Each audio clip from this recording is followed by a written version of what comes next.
Welcome to all my dear student. Today we shall start solid state. आज हम लोग ठोस अवस्था के बारे में बात करने वाले हैं कि ठोस क्या होते हैं, ठोस को पहचानने के करैक्टर्स क्या होते हैं, ये कितने प्रकार के होते हैं। इस तरह से हम लोग इसके अंदर बातचीत करने वाले हैं। देखो, आप लोग जानते हैं कि नॉर्मली पदार्थ की 3 अवस्थाएं होती हैं जिनसे हम लोग परिचित होते हैं। कौन कौन सी 3 अवस्थाएं होती हैं? ठोस, द्रव और गैस।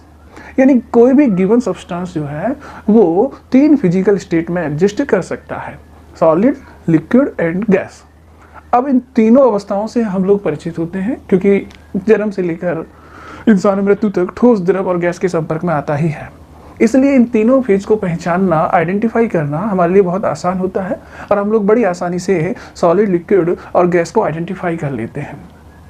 अब बात दरअसल ये है कि जैसे सॉलिड होता है तो सॉलिड को जब आप आइडेंटिफाई करते हो तो किस तरह से आइडेंटिफाई करते हो? सबसे पहले हम किसी भी सॉलिड को टच करके देखते हैं। अगर टच करने पर वो हमें हार्ड फील होता है, कठोर फील होता है, तो हम कहते हैं कि भाई ये ठोस है।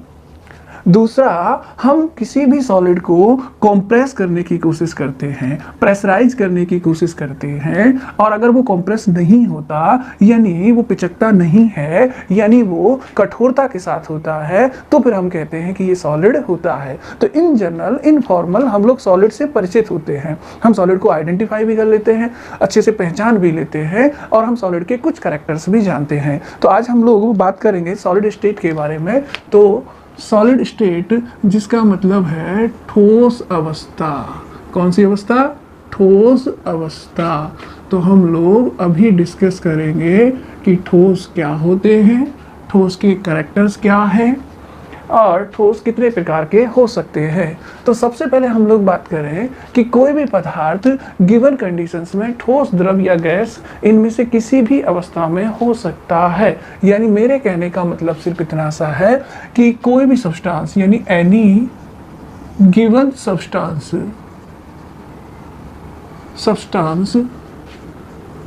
में exist solid, liquid and gaseous phase. कोई भी गिवन सब्सटेंस सॉलिड, लिक्विड और गैस फेज में से किसी भी फेज में एग्जिस्ट कर सकता है। एक्चुअली वो किस फेज में एग्जिस्ट करेगा ये डिपेंड करता है 2 अपोजिट टाइप की टेंडेंसीज पर। और वो अपोजिट टाइप की टेंडेंसी कौन कौन सी है? तो हम कह सकते हैं कि एनी गिवन सब्सटेंस में exist solid, liquid and gaseous phase depending upon 2 opposite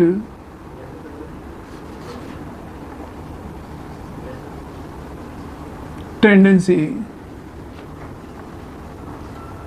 2 opposite tendency पर डिपेंड करेगा कि भाई ये सब्सटेंस सॉलिड होगा, लिक्विड होगा या गैस होगा। दरअसल ये 2 अपोजिट टेंडेंसीज होती है। एक होता है आपका पार्टिकल के बीच लगने वाला म्यूचुअल अट्रैक्शन। क्या होता है? Mutual attraction. और दूसरा होता है एस्केपिंग टेंडेंसी। अब म्यूचुअल अट्रैक्शन से हमारा मतलब होता है इंटरमॉलिक्यूलर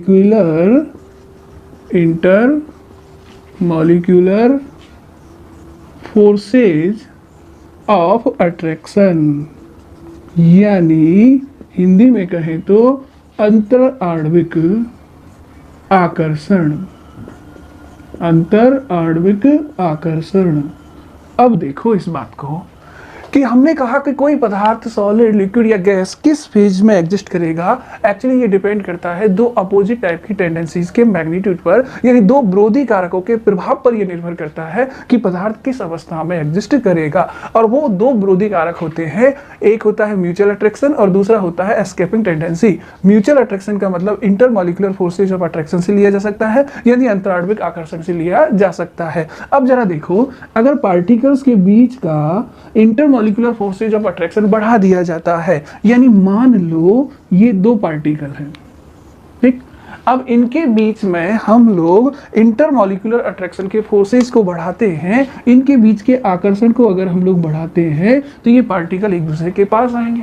जैसे जैसे हम लोग म्यूचुअल अट्रैक्शन को बढ़ाते जाएंगे वैसे वैसे ये पार्टिकल एक दूसरे के पास आते चले जाएंगे। ये पार्टिकल मैक्सिमम एक दूसरे के कितना पास आ सकते हैं, ये पार्टिकल उतना पास आ सकते हैं जितना ये एक दूसरे को टच कर लें।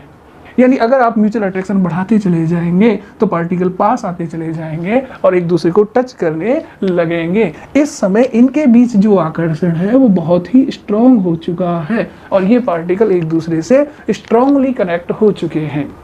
जब ये पार्टिकल एक दूसरे से स्ट्रॉन्गली कनेक्ट हो जाते हैं तो ये एक दूसरे को टच करने लगते हैं और जब पार्टिकल टच करते हैं तो इसे क्लोज्ड पैक्ड स्ट्रक्चर बोला जाता है। और जब भी कोई स्ट्रक्चर क्लोज्ड पैक होती है उसे हम लोग सॉलिड बोलते हैं। ये सॉलिड का एक कैरेक्टर भी होता है कि सॉलिड में पार्टिकल जो होते हैं वो क्लोज्ड पैक होते हैं, यानी निबिड़ संकुलित होते हैं। और जब पार्टिकल क्लोज्ड पैक हो तो फिजिकल स्टेट सॉलिड होती है। कौन सी होती है? सॉलिड होती है। अगर हम बात करें एस्केपिंग टेंडेंसीज की तो देखो एस्केपिंग टेंडेंसीज के से हमारा मतलब हो सकता है थर्मल एनर्जी से। थर्मल एनर्जी यानी हिंदी में हम लोग कहें ऊष्मीय ऊर्जा। ऊष्मीय ऊर्जा। अब देखो होता क्या है कि अगर आपने टेम्परेचर को इंक्रीज कर दिया, अगर आपने टेम्परेचर बढ़ा दिया तो डेफिनेटली जो भी सब्सटेंस है उसके जो भी पार्टिकल हैं उनकी थर्मल एनर्जी बढ़ने लगेगी। और अगर थर्मल एनर्जी बढ़ेगी तो आप लोग जानते हैं, आपने फिजिक्स में पढ़ा होगा कि किसी भी मॉलिक्यूल्स की काइनेटिक एनर्जी जो होती है वो 3/2 kT होती है, जहाँ T क्या है? T टेम्परेचर है और ये क्या है? Kinetic energy. यानी यहाँ से ये कहा जा सकता है कि काइनेटिक एनर्जी टेम्परेचर पर डिपेंड होती है। अगर आपने टेम्परेचर बढ़ाया, थर्मल एनर्जी बढ़ाई तो डेफिनेटली काइनेटिक एनर्जी भी बढ़ेगी। और अगर काइनेटिक एनर्जी बढ़ी तो डेफिनेटली मॉलिक्यूल की क्या बढ़ेगी? स्पीड बढ़ेगी। और अगर स्पीड बढ़ेगी तो फिर मॉलिक्यूल एक दूसरे से दूर जाने लगेंगे, यानी गो अवे, एक दूसरे से दूर जाएंगे। अब मेरी बात को अच्छे से समझिए। मैं ये कहना चाह रहा हूं कि दो मॉलिक्यूल्स हैं जो एक दूसरे के पास हैं, मान लो इस तरह से पास हैं। आपने टेम्परेचर बढ़ाया, थर्मल एनर्जी बढ़ाई, काइनेटिक एनर्जी बढ़ी, मॉलिक्यूल्स की स्पीड बढ़ी और स्पीड बढ़ी तो वो एक दूसरे से दूर जाने लगे। अब वो मॉलिक्यूल जब एक दूसरे से दूर जाएंगे तो डेफिनेटली उनके बीच की डिस्टेंस क्या होगी? बढ़ेगी। और अगर डिस्टेंस बढ़ेगी तो धीरे धीरे वो पार्टिकल एक दूसरे से दूर जाते जाते मान लो इस तरह से वो एक दूसरे से बहुत दूर चले गए। और अगर पार्टिकल एक दूसरे से बहुत दूर चले जाते हैं तो अब ये सॉलिड तो नहीं रहा, ये कौन सा फेज बन गया? ये गैस फेज बन गया। कौन सा फेज बन गया? Gas phase. तो ध्यान देने वाली बात ये है कि कोई भी पदार्थ किस फॉर्म में एग्जिस्ट करता है ये एक्चुअली दो अपोजिट टेंडेंसीज के मैग्नीट्यूड पर डिपेंड करता है। First one is mutual attraction and second one is escaping tendency. Mutual attraction से मतलब है इंटरमॉलिक्यूलर फोर्सेज ऑफ अट्रैक्शन, यानी अंतर आणविक आकर्षण अगर बढ़ जाते हैं तो पार्टिकल एक दूसरे के पास आ जाते हैं और वो एक दूसरे को टच करने लग जाते हैं और ये एक क्लोज्ड पैक स्ट्रक्चर होती है जिसे हम लोग सॉलिड कहते हैं। ये सॉलिड का करैक्टर है कि सॉलिड की स्ट्रक्चर क्लोज्ड पैक होती है। अब अगर हम लोग एस्केपिंग टेंडेंसी यानी थर्मल एनर्जी को बढ़ा दें, ऊष्मीय ऊर्जा को बढ़ा दें तो क्या होगा? जैसे जैसे टेम्परेचर बढ़ेगा थर्मल एनर्जी बढ़ेगी, काइनेटिक एनर्जी बढ़ेगी, स्पीड बढ़ेगी और स्पीड बढ़ने से मॉलिक्यूल एक दूसरे से दूर जाने लगेंगे। तो जो मॉलिक्यूल पास थे या जो पार्टिकल पास थे वो एक दूसरे से दूर चले जाएंगे और फिजिकल स्टेट कौन सी हो जाएगी? गैस हो जाएगी। तो ये चीज यहाँ पर समझने वाली है कि कोई पदार्थ गैस, द्रव या ठोस कब हो सकता है। इसका मतलब ये कहा जा सकता है कि अगर मान लो आपने पार्टिकल के बीच लगने वाला म्यूचुअल अट्रैक्शन, जिसे मैं शॉर्ट में MA लिख रहा हूँ, बढ़ा दिया है और ये म्यूचुअल अट्रैक्शन जो है एस्केपिंग टेंडेंसी जिसे मैं ET लिख रहा हूँ उससे बहुत ज़्यादा है। अब अगर पार्टिकल के बीच का म्यूचुअल अट्रैक्शन ज़्यादा होगा तो फिर पार्टिकल एक दूसरे के पास आ जाएंगे और स्ट्रक्चर कैसी होगी? क्लोज्ड पैक्ड स्ट्रक्चर होगी। और क्लोज्ड पैक्ड स्ट्रक्चर का मतलब पार्टिकल एक दूसरे से मिनिमम डिस्टेंस पर होंगे, यानी एक दूसरे को टच करते हुए होंगे। और फिजिकल स्टेट जो होगी वो कौन सी होगी? सॉलिड होगी। यानी आप ये कह सकते हो कि अगर म्यूचुअल अट्रैक्शन की वैल्यू एस्केपिंग टेंडेंसी से बहुत ज़्यादा है तो आपका फिजिकल स्टेट जो होगा सब्सटेंस का वो सॉलिड होगा। सेकंड, आप कह सकते हो कि मान लो म्यूचुअल अट्रैक्शन की जो वैल्यू है वो एस्केपिंग टेंडेंसी से बहुत कम है, यानी मॉलिक्यूल के एक दूसरे से दूर जाने का नेचर बहुत ज़्यादा है, यानी थर्मल एनर्जी बहुत ज़्यादा है। अगर थर्मल एनर्जी ज़्यादा है, ऊष्मीय ऊर्जा ज़्यादा है, तो उसका इफेक्ट मॉलिक्यूल की काइनेटिक एनर्जी पर होता है, तो उससे उसकी स्पीड भी ज़्यादा हो जाती है और जो पार्टिकल्स होते हैं वो एक दूसरे से दूर चले जाते हैं और फिजिकल स्टेट कौन सी हो जाती है? गैस। इसका मतलब अगर म्यूचुअल अट्रैक्शन बहुत ज़्यादा है तो फिर आकर्षण ज़्यादा होने की वजह से पार्टिकल पास होंगे, सॉलिड फेज होगा।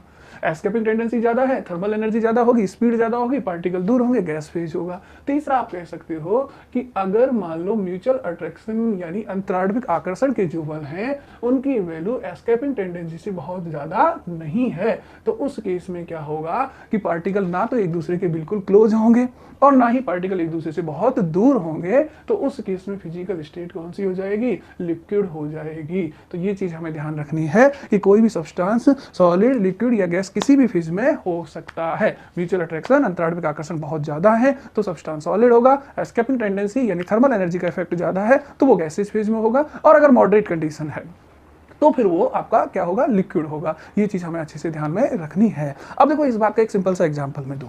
मान लो आपसे कोई कहे कि भाई वाटर क्या होता है?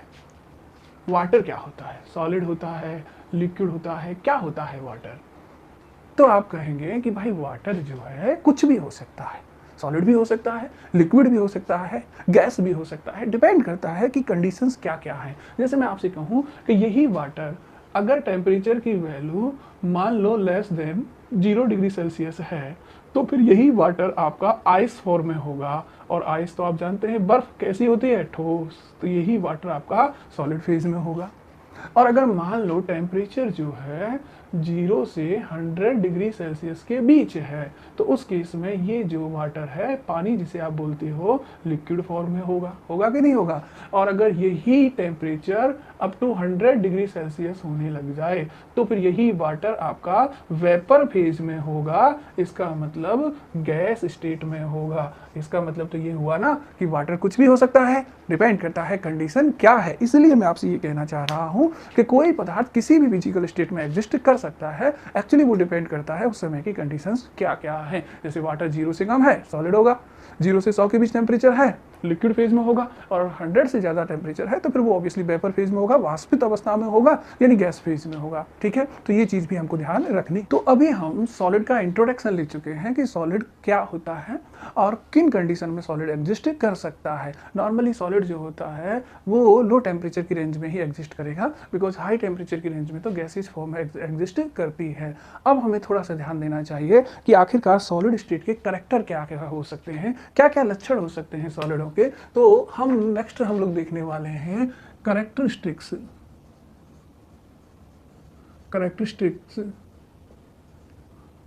ऑफ सॉलिड, यानी हम लोग ठोसों के लक्षण देखने वाले हैं कि आखिर ठोसों में क्या क्या कैरेक्टर्स हो सकते हैं। तो सबसे पहला कैरेक्टर जो इंपॉर्टेंट होता है वो तो यही होता है कि जो सॉलिड होते हैं यानी solid have strong inter molecular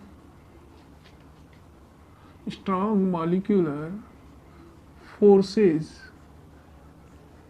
of attraction. सॉलिडों में प्रबल अंतराण्विक आकर्षण बल पाया जाता है। आकर्षण बल अधिक होने का क्या इफेक्ट हो सकता है? देखो, अगर दो पार्टिकल के बीच में आकर्षण ज़्यादा है ना तो फिर वो पार्टिकल एक दूसरे के क्लोज होंगे, बिल्कुल क्लोज, इतना क्लोज होंगे कि वो एक दूसरे को टच करने लग जाएंगे। जब पार्टिकल एक दूसरे को टच करने लग जाए तो उसे क्लोज्ड पैक्ड स्ट्रक्चर बोलते हैं। तो मैं ये कह रहा हूँ कि इंटरमॉलिक्यूलर फोर्सेज ऑफ अट्रैक्शन यानी अंतराण्विक आकर्षण बहुत ज़्यादा होने की वजह से जो पार्टिकल है ना वो पार्टिकल एक दूसरे को टाइटली हेल्ड करके रखेंगे, यानी पार्टिकल टाइटली हेल्ड टुगेदर, एक दूसरे को दृढ़ता पूर्वक बांधे हुए होंगे, यानी जो पार्टिकल्स हैं इस तरह से उनके बीच में strong intramolecular forces of attraction होगा, तो वो एक दूसरे को दृढ़ता से बांधे हुए होंगे। और आप तो जानते हैं इस तरह की पैकिंग अगर हो, क्लोज पैकिंग अगर हो, तो फिर वो सॉलिड ही होता है। तो सॉलिड अवस्था का पहला कैरेक्टर तो यही होता है कि solid have strong intramolecular forces of attraction, ठोसों में प्रबल अंतराण्विक आकर्षण बल पाया जाता है। दूसरा कैरेक्टर क्या हो सकता है, देखो जरा, दूसरा जो कैरेक्टर होता है, तो जो सॉलिड होते हैं ना, तो सॉलिड हैव नेग्लिजिबल कॉम्प्रेसिबिलिटी, यानी जो सॉलिड होते हैं उनको कंप्रेस नहीं किया जा सकता। आप किसी ठोस को पहचानते कैसे हैं? आप उसे सबसे पहले टच करके ही तो देखते हैं, उसे कंप्रेस करके ही तो देखते हैं। यदि कंप्रेस करने पर वो संपीड़ित ना हो, अगर वो प्रेशराइज ना हो, तो फिर आप उसे सॉलिड बोलते हैं। यानी कि सॉलिड हैव नेग्लिजिबल कंप्रेसिबिलिटी, यानी हिंदी में कहें तो ये लगभग असंपीड्य होते हैं। कैसे होते हैं? असंपीड्य होते हैं। इनको दबाया या पिचकाया नहीं जा सकता। नॉर्मल फोर्स अप्लाई करने से सॉलिड जो है कंप्रेस नहीं हो पाते हैं। तो सॉलिड स्टेट का ये भी एक इंपॉर्टेंट कैरेक्टर होता है कि सॉलिड जो होते हैं वो नेग्लिजिबल अमाउंट में कंप्रेसिबिलिटी रखते हैं। अगला जो इसका करेक्टर हो सकता है वो ये हो सकता है कि they have definite shape and volume. Solid जो होते हैं उनकी शेप भी डेफिनेट होती है और वॉल्यूम भी कैसा होता है? डेफिनेट होता है। इसे तो बहुत सिंपल तरीके से देखा जा सकता है कि मान लो आपके सामने कोई सॉलिड है, तो वो सॉलिड हमेशा उसी शेप में बना हुआ होता है। सॉलिड स्टेट से आप बहुत अच्छे से परिचित होते हैं। घर के सामने या घर के अंदर आप लोग बहुत सारे ठोसों को देखते होंगे, तो क्या समय के साथ साथ उनकी शेप बदलती है? नहीं, उनकी शेप हमेशा क्या होती है? कांस्टेंट होती है, स्थिर बनी रहती है, जब तक कि आप उन पर कोई एक्सटर्नल फोर्स अप्लाई नहीं करते हैं। तो मान लो ये कोई सॉलिड है, इस तरह का क्यूब शेप का कोई सॉलिड हमने लिया हुआ है।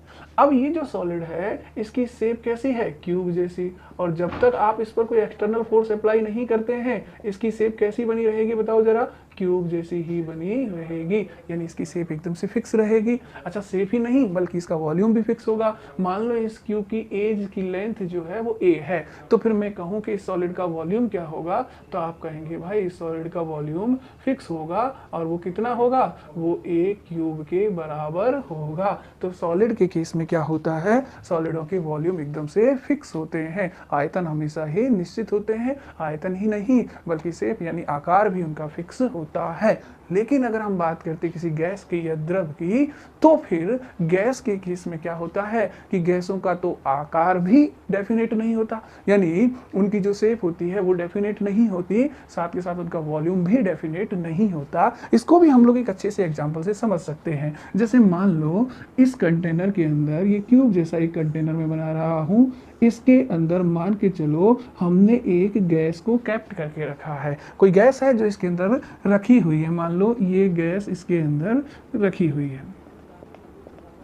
अब मान लो मैं आपसे पूछूं कि भाई इस गैस की शेप कैसी है, तो आप क्या कहेंगे कि भाई इस गैस की शेप क्यूब जैसी है, क्योंकि क्यूब के अंदर रखी हुई है, तो इसकी शेप कैसी है? क्यूब जैसी। अच्छा, शेप ही नहीं, अगर मैं आपसे कहूं कि भाई इस गैस का वॉल्यूम कितना है, तो आप क्या कहेंगे कि भाई किसी गैस का वॉल्यूम कुछ नहीं होता, वॉल्यूम वही होता है जो कंटेनर का वॉल्यूम होता है, यानी volume of gas nothing but volume of container. तो इस समय कंटेनर का जो भी वॉल्यूम है वही इस गैस का वॉल्यूम है।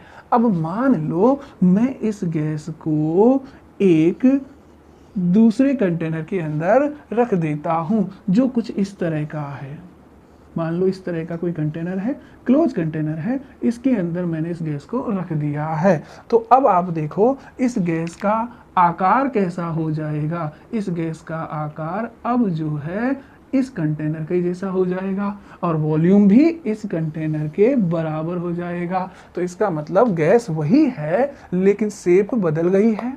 शेप ही नहीं बल्कि वॉल्यूम भी बदल गया है। तो ये चीज़ तो 11th क्लास में भी हम लोग डिस्कस करते हैं कि volume of gas nothing but volume of container. जिस कंटेनर में गैस को कैप्ट किया जाता है उसी कंटेनर का वो वॉल्यूम एडॉप्ट कर लेती है। इसका मतलब गैस के केस में ना तो शेप और ना ही वॉल्यूम फिक्स्ड होता है। एक्चुअली गैस के लिए वॉल्यूम की बात करना ही नेग्लिजिबल होता है।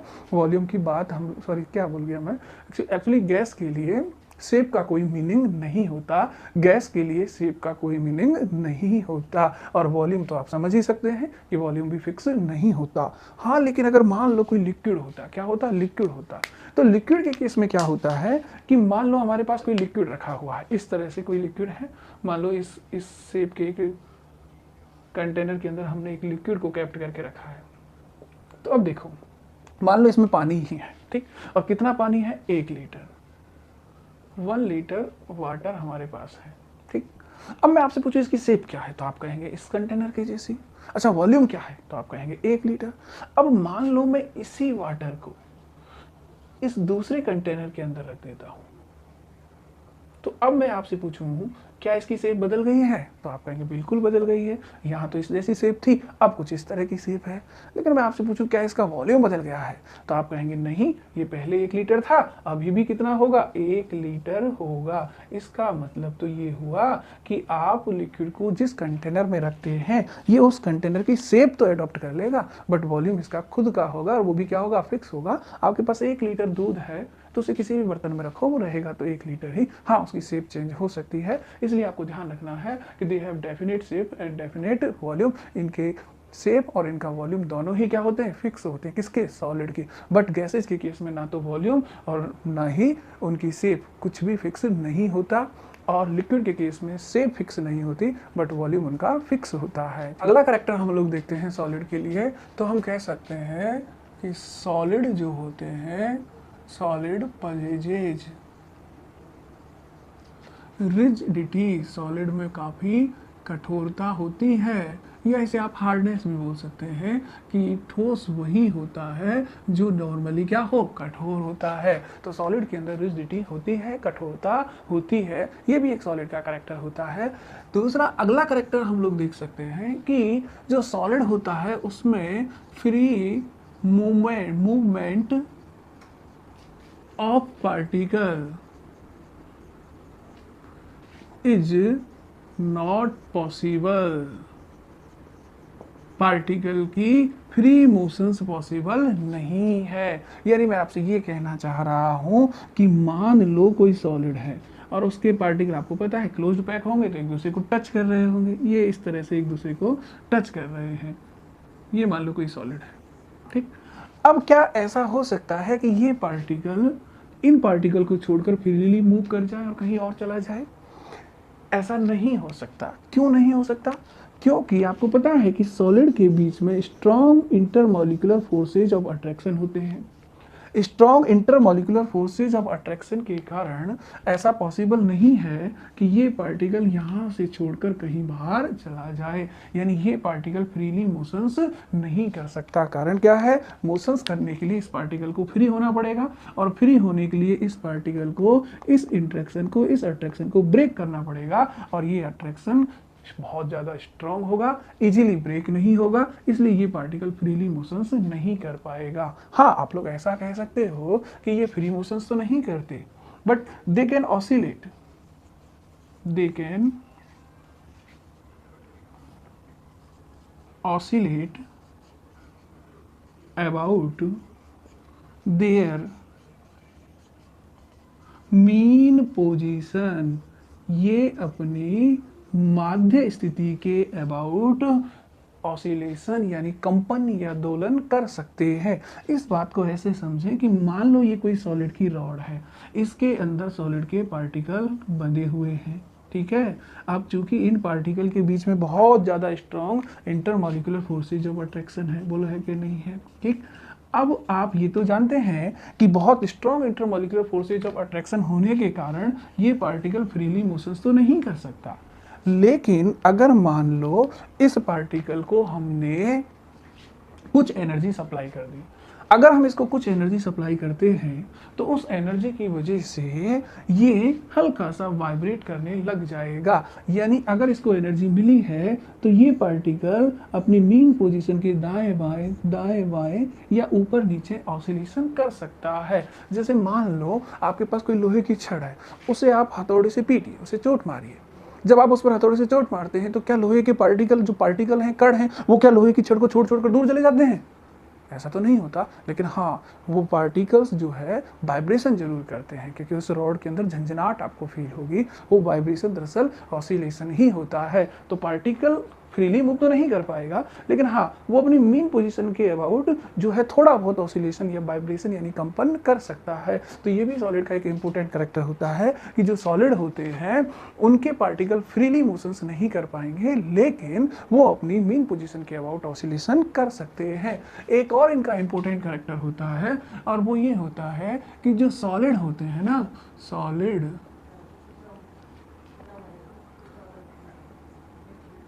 is solid does not have fluidity। Fluidity से मेरा मतलब है प्रवाह, यानी ठोसों के अंदर प्रवाह का गुण यानी बहने का गुण नहीं होता। आपने कभी सुना है कि कोई ठोस बह रहा है? यानी ठोस बहने से मतलब पत्थर बह रहा है, लोहा बह रहा है, ऐसा तो आपने कभी नहीं सुना होगा। कारण क्या है कि सॉलिड के अंदर फ्लूइडिटी यानी बहने का गुण नहीं होता है। हाँ, लिक्विड के अंदर होता है, पानी बहता है, क्योंकि लिक्विड के अंदर पार्टिकल मोशंस कर सकते हैं। गैस के अंदर तो बहने का गुण बहुत ज़्यादा होता है, क्योंकि गैस फिर हमेशा ही बहती है। आपने हमेशा फील किया होगा, एयर बहती है, हवा बहती है, क्योंकि गैस के अंदर तो पार्टिकल के बीच में जो इंट्रैक्शन होता है, आकर्षण जो होता है, वो लगभग नेग्लिजिबल अमाउंट में होता है।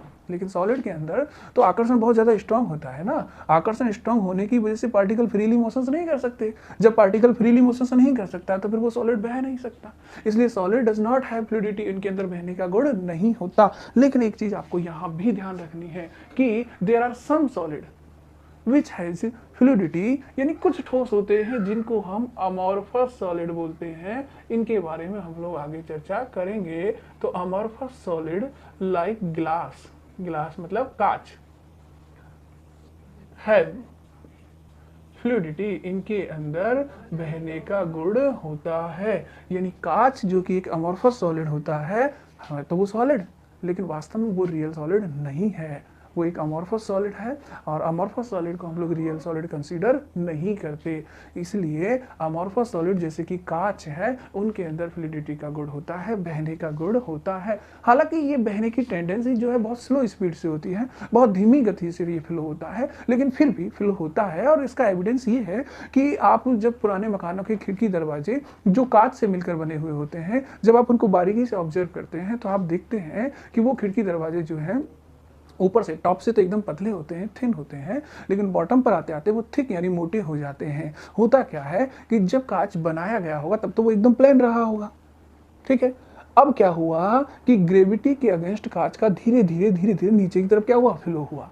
तो ऊपर से जितना भी कांच है वो धीरे धीरे फ्लो होकर के नीचे आकर के इकट्ठा होने लगा। जब वो नीचे आकर के इकट्ठा होगा तो बॉटम वाला हिस्सा जो है वो तो कैसा हो जाएगा, चौड़ा, और टॉप वाला हिस्सा एकदम से पतला हो जाएगा। तो कांच ऊपर से पतला हो जाता है और नीचे से कैसा हो जाता है, मोटा हो जाता है। आपने कभी अगर ऑब्जर्व किया हो तो जो पुरानी बसें होती हैं उनके अंदर स्लाइडिंग वाले जो कांच होते हैं, कई बार वो स्लाइडिंग जो है वो खिसकती नहीं है, वो स्लाइड नहीं हो पाती। कारण क्या होता है कि कांच अमॉर्फस सॉलिड होता है, तो वो नीचे से थोड़ा सा मोटा हो जाता है, इसलिए वो आसानी से स्लाइड नहीं कर पाती। तो ये क्वेश्चन भी फ्रिक्वेंटली बोर्ड में पूछा जाता है कई बार कि भाई पुराने मकानों के खिड़की दरवाजे जो है जो कांच के बने हैं वो ऊपर से पतले और नीचे से मोटे क्यों होते हैं? तो आप सिंपली वे में कह सकते हैं कि ग्लास एक अमॉर्फस सॉलिड होता है, ये रियल सॉलिड नहीं होते। एक्चुअली इनको हम लोग सुपर कूल्ड लिक्विड बोलते हैं। क्या बोलते हैं? Super cooled liquid. यानी ये दरअसल लिक्विड ही होते हैं जिनको बहुत अधिक अमाउंट में ठंडा कर दिया गया है। तो सुपर कूल्ड लिक्विड इनको हम लोग बोलते हैं, और ये रियल सॉलिड नहीं होते। इनमें लिक्विड फेज की तरह, द्रव अवस्था की तरह ही बहने का गुण होता है। हालांकि ये फ्लो जो होता है वो बहुत स्लो होता है, वेरी स्लो होता है। इसलिए बरसों तक लगातार फ्लो होने के कारण ही नीचे से कांच मोटा और ऊपर से कैसा हो जाता है, पतला हो जाता है। यानी ये कुछ इस तरह तरह से हुआ जैसे मैं आपसे कहूँ कि मान लो ये कोई कांच की खिड़की थी, कभी ये बनाई गई होगी तो एकदम ऐसे ही होगी, लेकिन कंटिन्यूसली ग्रेविटी के कारण इसका नीचे की तरफ क्या हुआ होगा, फ्लो हुआ होगा। ये रियल सॉलिड तो है नहीं, ये है तो लिक्विड की तरह ही होता है। और जब कंटिन्यूस फ्लो हुआ होगा तो ये कांच की खिड़की धीरे धीरे नीचे से कैसी हो गई होगी, मोटी हो गई होगी। तो यहाँ से तो ये कैसी हो गई है, थिक हो गई है, और ऊपर से कैसी हो गई है, पतली हो गई है। तो ये सवाल भी आपको ध्यान रखना है। तो हम लोगों ने अभी सॉलिड के कैरेक्टरिस्टिक्स के बारे में जाना। तो सॉलिड के कैरेक्टरिस्टिक्स क्या क्या हो सकते हैं। पहला कैरेक्टर तो ये होता है कि solid have strong intermolecular forces of attractions. सॉलिडों के अंदर प्रबल अंतराण्विक आकर्षण विद्यमान होता है, जिसकी वजह से particle are tightly held together. अवयवी कण जो होते हैं वो एक दूसरे को दृढ़तापूर्वक बांधे हुए रखते हैं। दूसरा कैरेक्टर ये होता है कि जो सॉलिड होते हैं उनके अंदर नेग्लिजिबल अमाउंट में कॉम्प्रेसिबिलिटी होती है, यानी उनके अंदर कॉम्प्रेसिबिलिटी वाला फैक्टर नहीं होता। तीसरा कैरेक्टर ये हो सकता है कि solid have definite shape and definite volume. अगला कैरेक्टर क्या हो सकता है कि जो सॉलिड होते हैं उनके अंदर फ्लूइडिटी यानी बहने का गुण नहीं होता। ये भी इनका एक इंपॉर्टेंट कैरेक्टर होता है। और अगला कैरेक्टर क्या हो सकता है कि पार्टिकल फ्रीली मोशंस नहीं कर सकते, वो केवल और केवल अपनी मीन पोजीशन के अबाउट ऑसिलेशन यानी कंपन या दोलन कर सकते। तो कैरेक्टरिस्टिक्स ऑफ सॉलिड पर डिस्कशन करने के बाद हम लोग अब बात करते हैं टाइप्स ऑफ सॉलिड, कि सॉलिड कितने तरह के हो सकते हैं। तो टाइप्स ऑफ सॉलिड, तो देखो ध्यान देना, on the basis of arrangement of the particles solid can be classified into two categories। यानी पार्टिकल्स के अरेंजमेंट यानी व्यवस्था के आधार पर हम सॉलिड को दो कैटेगरी में डिवाइड कर सकते हैं। उसमें पहली कैटेगरी जो होती है वो होती है क्रिस्टलाइन सॉलिड, यानी क्रिस्टलीय ठोस। और दूसरी कैटेगरी जो होती है वो होती है अमॉर्फस सॉलिड, जिसके बारे में अभी हमने थोड़ी सी बात की थी, याद है ना, ग्लास ऊपर से पतला और नीचे से मोटा। तो ध्यान रखेंगे कि सॉलिड जो है अवयवी कणों की व्यवस्था के आधार पर on the basis of arrangement of particle दो टाइप के हो सकते हैं, क्रिस्टलाइन सॉलिड और अमॉर्फस सॉलिड। क्रिस्टलाइन सॉलिड हम उनको बोलते हैं जिनके अंदर which have regular pattern of arrangement of particle. इनके अंदर पार्टिकल का एक रेगुलर अरेंजमेंट होता है। रेगुलर अरेंजमेंट से मेरा क्या मतलब है कि मान लो कोई सॉलिड है, उसके पार्टिकल इस तरह से हैं। अब सॉलिड है तो क्लोज पैकिंग होगी, क्लोज पैकिंग होगी तो पार्टिकल जो है एक दूसरे को टच करते हुए होंगे, जितना पॉसिबल होगा पार्टिकल एक दूसरे को टच करते रहेंगे। तो मान लो ये कोई सॉलिड है। अब आप देख सकते हैं कि सॉलिड के अंदर पार्टिकल के अरेंजमेंट का एक फिक्स पैटर्न है। जैसे ये एक रो हो गई, अब इस रो के जस्ट ऊपर दूसरी रो हो गई, इसको आगे बढ़ाएंगे तो तीसरी रो भी हो सकती है। तो आपको एक फिक्स पैटर्न, एक रेगुलरिटी यहाँ पर दिखाई देती है, और ये रेगुलरिटी आपको पूरे सॉलिड के अंदर दिखाई देगी। इसलिए इसे हम लोग कई बार लॉन्ग रेंज ऑर्डर भी बोल देते हैं। यानी जो ठोस होते हैं उनमें क्रिस्टलीय ठोस जो है उनके अंदर अवयवी कणों की एक नियमित व्यवस्था होती है, और ये नियमित व्यवस्था आपको इंटायर क्रिस्टल के अंदर दिखाई देती है। इस नियमित व्यवस्था को जो इंटायर क्रिस्टल में दिखाई देती है लॉन्ग रेंज ऑर्डर भी बोलते हैं। हिंदी में इसे दीर्घ परासीय व्यवस्था बोलते हैं। क्या बोलते हैं? दीर्घ परासीय व्यवस्था। यानी कि क्रिस्टलाइन सॉलिड के अंदर पार्टिकल का रेगुलर अरेंजमेंट होता है और लॉन्ग रेंज ऑर्डर पाया जाता है। जबकि अमॉर्फस सॉलिड की हम लोग बात करें तो देखो, अमॉर्फस जो है ना, दरअसल इस वर्ड का मीनिंग होता है शेपलेस। इनकी कोई शेप नहीं होती। और दूसरी और खास बात यह है कि solid which does not have any regular pattern of arrangement of particle, यानी इनके अंदर पार्टिकल के अरेंजमेंट का कोई रेगुलर पैटर्न नहीं होता। इनके अंदर पार्टिकल की कोई नियमित व्यवस्था नहीं होती। जैसे मान लो मैं किसी सॉलिड की बात करूं, इस तरह से कोई सॉलिड है। अब मान लो ये इस तरह से है,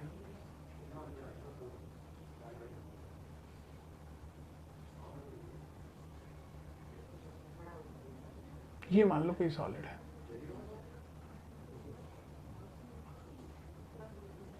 ठीक। क्या इसमें पार्टिकल के अरेंजमेंट की कोई फिक्स व्यवस्था, एक रेगुलर व्यवस्था दिखाई देती है? क्या इसमें कोई रेगुलरिटी दिखाई देती है? नहीं।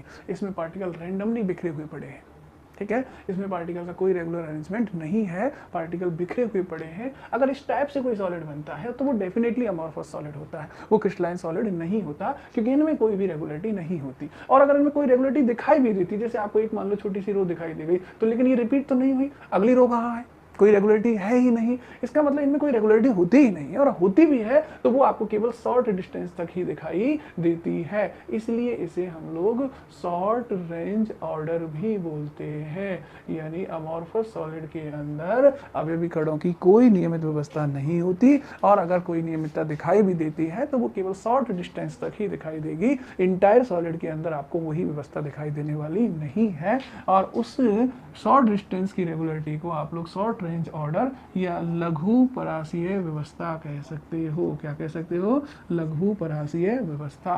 तो आपको ध्यान रखना है कि क्रिस्टलाइन सॉलिड के अंदर पार्टिकल का रेगुलर अरेंजमेंट होता है, लॉन्ग रेंज ऑर्डर होता है, दीर्घ परासीय व्यवस्था होती है। अमॉर्फस सॉलिड के अंदर कोई रेगुलरिटी नहीं होती, शॉर्ट रेंज ऑर्डर होता है, लघु परासीय व्यवस्था होती है। तो अगला जो है वो ये है कि जो क्रिस्टलाइन सॉलिड जो होते हैं ना, उनका जो मेल्टिंग पॉइंट होता है वो एकदम से फिक्स होता है। तो ये फिक्स्ड मेल्टिंग पॉइंट रखते हैं, ठीक है। इनका मेल्टिंग पॉइंट समझते हैं क्या होता है? मेल्टिंग पॉइंट का मतलब होता है गलनांक। इनका गलनांक एकदम क्या होता है? फिक्स होता है। दरअसल गलनांक वो टेम्परेचर होता है जिस टेम्परेचर पर कोई भी सॉलिड मेल्ट होता है, पिघलता है। अगर आपका सॉलिड क्रिस्टलाइन है, यानी क्रिस्टलीय ठोस है, तो डेफिनेटली वो एक सर्टेन टेम्परेचर पर ही मेल्ट होगा, और जब तक पूरा सॉलिड मेल्ट नहीं हो जाएगा टेम्परेचर वही का वही बना रहेगा। इसको मैं एक सिंपल एग्जांपल से आपको समझाता हूं, तो जरा ध्यान दें। जैसे मैं आपसे कहता हूं शुगर होता है, चीनी होता है। आपको पता है चीनी एक क्रिस्टलीय ठोस होता है, और इसका जो मेल्टिंग पॉइंट होता है वो 458 केल्विन होता है। अब अगर आप चीनी को गर्म करते हैं तो मान लो टेम्परेचर 450 केल्विन हो गया, चीनी मेल्ट नहीं होगा। 55 हो गया तो भी मेल्ट नहीं होगा, 56 हुआ, 57 हुआ तो भी मेल्ट नहीं होगा। लेकिन जैसे ही टेम्परेचर 458 होगा, चीनी मेल्ट होना स्टार्ट हो जाएगी। और अब जब तक चीनी पूरी तरह से मेल्ट नहीं हो जाती है तब तक टेम्परेचर कांस्टेंट ही बना रहेगा, 458 केल्विन ही बना रहेगा। जैसे ही वो पूरी तरह से मेल्ट होगी उसके बाद फिर से टेम्परेचर बढ़ने लग जाएगा। तो मैं आपसे पूछूं कि भाई शुगर कितने टेम्परेचर पर मेल्ट हुआ, तो आप कहेंगे एक फिक्स टेम्परेचर है 458 केल्विन, उसी पर मेल्ट हुआ। 458 केल्विन से पहले शुगर कैसा था? पूरी तरह से सॉलिड। 458 के बाद शुगर कैसा होगा? पूरी तरह से लिक्विड। और 458 वो टेम्परेचर होगा जिस पर सॉलिड लिक्विड में कन्वर्ट होगा, यानी मेल्ट होगा।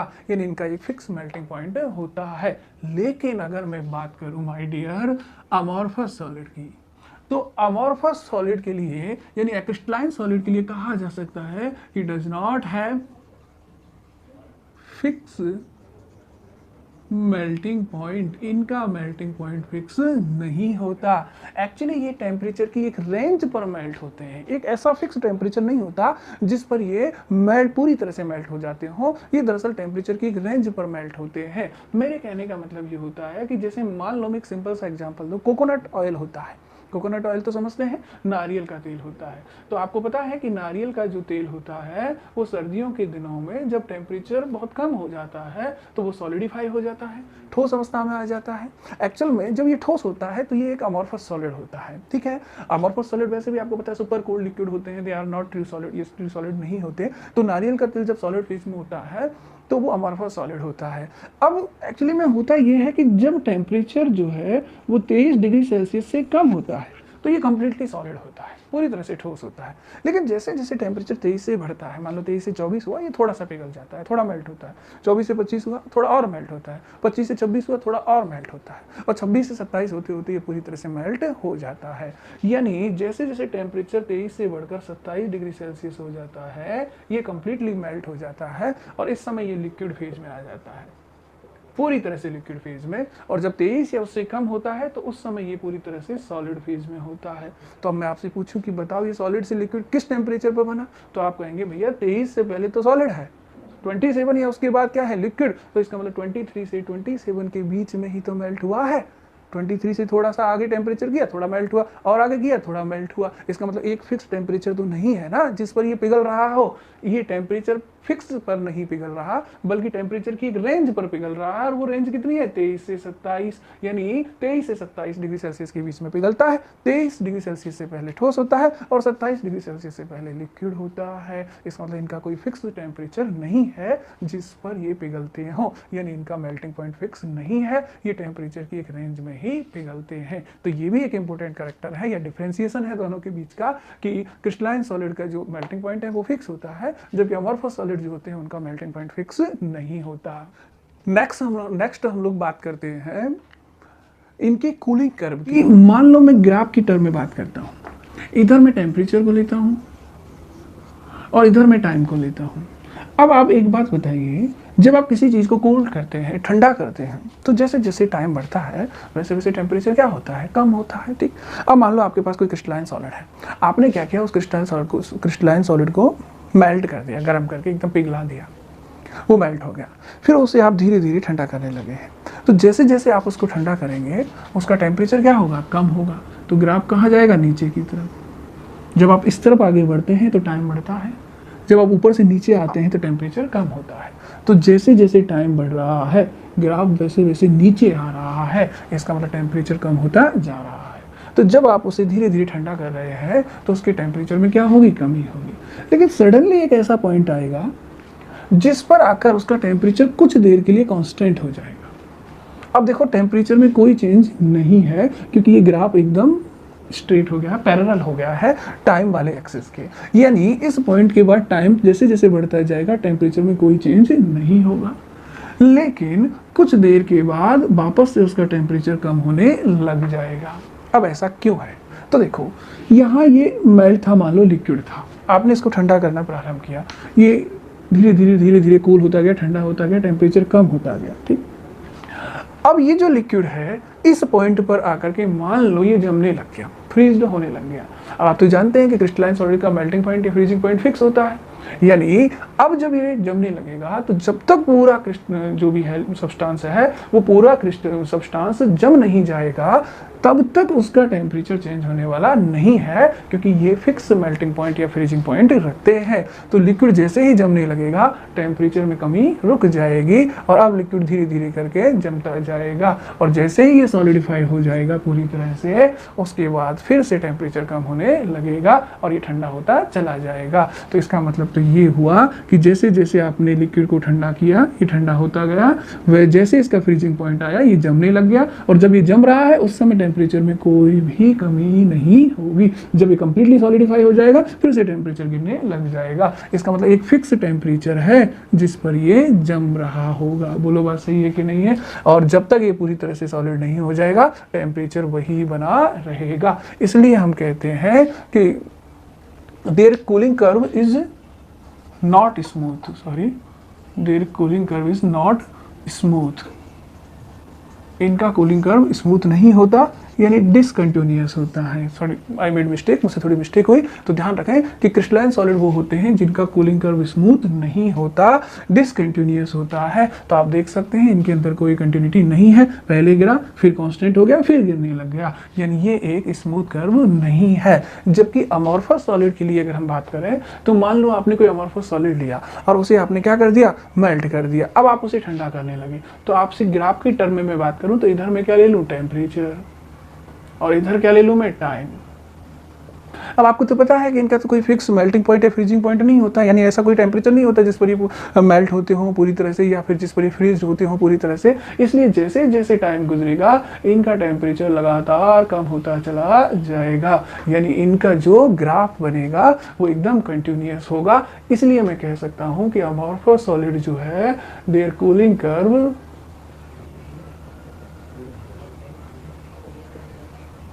इज स्मूथ, यानी इनका कूलिंग कर्व जो है वो कंटिन्यूअस है। ठीक है, जैसे जैसे समय गुजरेगा वैसे वैसे इनके टेम्परेचर में लगातार कमी होती चली जाएगी। तो एक बार फिर से ध्यान दें कि जो क्रिस्टलाइन सॉलिड होंगे उनका कूलिंग कर्व स्मूथ नहीं होगा, डिसकंटिन्यूअस होगा, टेम्परेचर में लगातार कमी नहीं होगी, कुछ समय के लिए टेम्परेचर कांस्टेंट हो जाएगा। ये वो समय होगा जब लिक्विड सॉलिडिफाई हो रहा होगा। जबकि अमॉर्फस सॉलिड का कूलिंग कर्व स्मूथ होगा, टेम्परेचर में कंटिन्यूअसली कमी होगी, टेम्परेचर समय के साथ साथ लगातार कम होता चला जाएगा। तो इस बात को ध्यान रखेंगे कि इनके लिए डिसकंटिन्यूअस होगा और उनके लिए क्या होगा, कंटिन्यूअस होगा। ठीक है, अगला हम लोग बात करें तो क्रिस्टलाइन सॉलिड जो होते हैं सॉलिड, वो नेचर में एनआइसोट्रॉपिक होते हैं।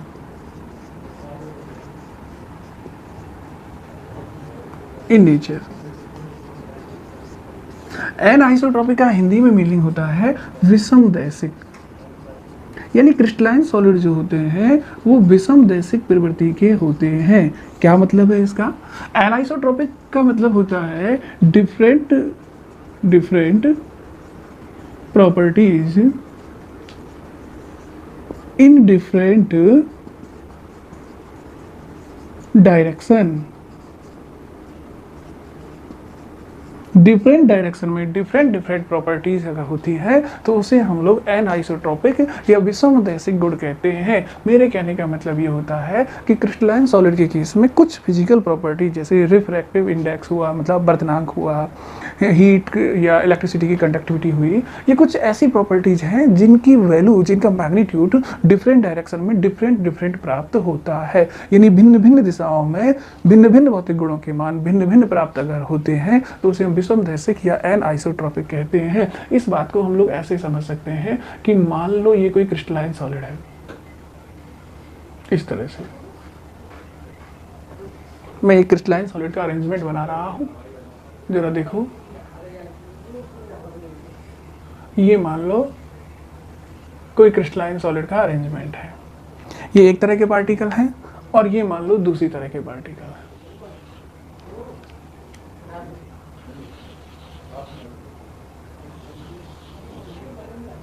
ये दूसरी तरह की पार्टिकल, इस तरह से पार्टिकल। ठीक है, अब मान लो कि मेरे पास एक प्रकाश की किरण है और मैं उसको पास करता हूँ, इस पॉइंट से पास करता हूँ मान के चलो। ठीक, तो मान लो मैंने उसको इस तरह से पास किया, ये डायरेक्शन है ए से बी डायरेक्शन। ठीक है, और एक बार मैंने उसी रे को इस तरह से पास किया और ये डायरेक्शन है ए सी डायरेक्शन। तो आप जरा देखें, गौर से देखें कि देखो ये जो मैं ब्लू सर्किल बना रहा हूं, ये वाले देखो, जब ये रेज इस डायरेक्शन से जा रही है तो इस रेज के एक तरफ इस तरह के पार्टिकल है ब्लैक कलर वाले और इस तरफ ब्लू कलर वाले पार्टिकल है। बोलो बात सही है कि नहीं है? इधर एक तरह के पार्टिकल और इधर दूसरी तरह के पार्टिकल। जबकि यही रेज अगर इस डायरेक्शन में जा रही है तो इधर भी ब्लू पार्टिकल है और इधर भी है, इधर भी है और इधर भी है, इधर भी ब्लैक पार्टिकल है, इधर भी है, इधर भी ब्लैक है और इधर भी ब्लैक है। इसका मतलब रेज के दोनों तरफ दोनों तरह के पार्टिकल हैं, ब्लू एंड ब्लैक। जबकि यहाँ रेज के एक तरफ ब्लैक पार्टिकल है और दूसरी तरफ क्या है, ब्लू पार्टिकल है। दरअसल होता यह है कि अगर आपका सॉलिड क्रिस्टलाइन सॉलिड है, ठीक है, तो उसके अंदर पार्टिकल का एक फिक्स अरेंजमेंट होगा।